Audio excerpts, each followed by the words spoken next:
Okay, well, last week, or on Tuesday, we talked about Acts, and we got through basically chapter 7. And so in this video, I just want to briefly go through Acts 8 through 28. We're not going to spend a lot of time here. Maybe you would say mercifully, this is going to be a very short lecture. But what happens next is very simple. Peter continues the ministry he had after the stoning of Stephen. You remember we talked about the stoning of Stephen last week, or on Tuesday in Acts chapter 7. And this is where the church is persecuted and scattered. Remember we talked about the fact that after Stephen is stoned, the Jewish Christians flee Jerusalem. They're sent out into the world. And then we have this guy named Saul who was there. Remember we talked about that Saul was a Pharisee. He was at Stephen's stoning. Well, Saul is converted and becomes Paul in Acts chapter 9. And if we had, if we were in class, or if we had time, we would probably discuss a little bit about Saul's conversion. But basically what happens is Saul's walking down the road trying to go persecute Christians on the way to Damascus, and Jesus appears to him, and he's blinded. Jesus tells him to go to the house of Ananias, and he goes there, and after 3 days the scales fall off of Saul's eyes, and he becomes Paul. Think about that picture, these scales falling off of his eyes. It's such a great picture of what's happening in his heart as well, that the scales are falling off so that he can see Christ for who he is. And then, we meet Saul, who becomes Paul in Acts 9, but then we shift back to Peter for just a little bit, and in Acts 10, this man named Cornelius, who's a Gentile, asks God to help him understand, and Peter is sent to him.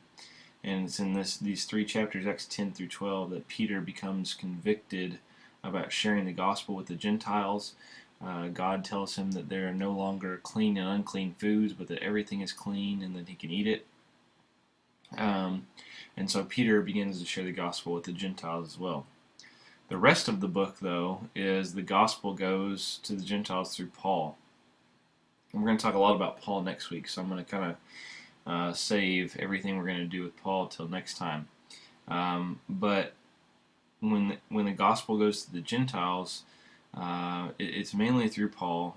And Paul starts off in Acts 13 by being sent out by the church at Antioch, and so he travels through Palestine and then up into Asia Minor, and he comes back to Jerusalem in Acts 15 because he's again encountering this problem, which is, how do the Gentile Christians belong to the one people of God along with Jewish Christians? Do they have to get circumcised? Do they have to obey the food laws? Do they have to obey the Sabbath laws?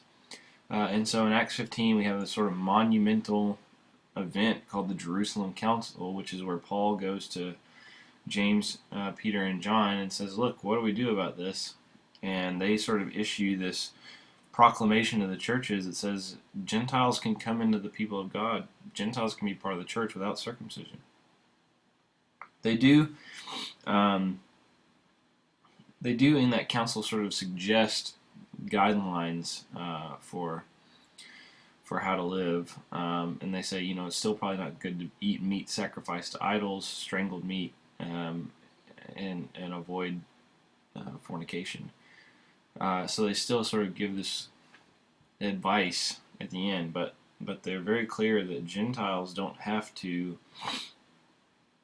participate in ethnic Jewish practices to become Christians. And then Paul continues his journeys in Acts 16 through 27. Those are great stories, great events. As you read through Acts, it's a pretty engaging book. Lots of stuff happens. Paul gets shipwrecked and arrested, and all sorts of neat things. Probably not neat to him as they're happening, but it's an interesting book. And what happens at the end is that Paul finally gets arrested at the end, and he's taken before, first of all, the Jerusalem authorities, and then the authorities in the region and then that particular governor sends him to be tried before Caesar in Rome. And so at the end of the book of Acts, Paul is in Rome preaching the gospel from prison. He's actually under house arrest. And I mean, think about this. We've gone from, sort of a small movement of 12 men following one man, Jesus, to 3,000 being saved at Pentecost, to all the people saved in Acts. And now the gospel is being preached at the highest level of government in the Roman Empire. The gospel has gotten to the emperor himself. And in fact, in I think it's Philippians. I'll have to double check that. But I think it's in Philippians. He talks about greetings from Caesar's household. So in other words, he's in arrest. He's under arrest. He writes Philippians as he's under arrest here.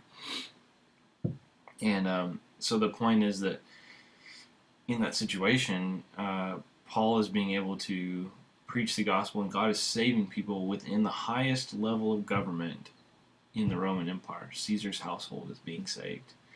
And so that's the power of God for the gospel. Again, we have this really big tension between how Gentiles come into the people of God. It doesn't go away just because of the Jerusalem Council, and that's what the many of the letters of Paul are going to address. And so next week we'll start off by talking about the life of Paul, and then we're going to talk a lot about what he says. And we'll see how he addresses this particular issue of Gentiles coming into the kingdom. Okay, so that was short and sweet. All our videos won't be that short, but this one will be. Okay, so have a good weekend, and I will see you on Tuesday.